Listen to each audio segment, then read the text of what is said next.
నీ ఆయుష్ నేను పొడిగిస్తున్నాను, నీకు జీవితాన్ని పొడిగిస్తున్నాను.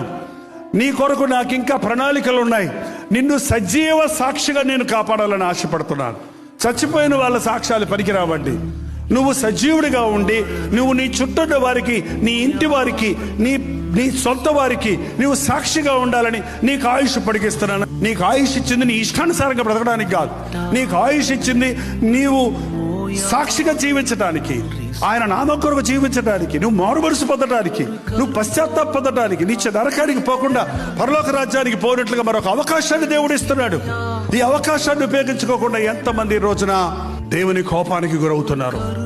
అబ్బా, నేను చచ్చిపోయేవాడిని కదా, నాకు దేవుడు కొత్త జీవితం ఇచ్చాడు కదా, నేను ఈ జీవితంలో ఎలా నా దేవుని గురించి సాక్ష్యం ఇవ్వాలి?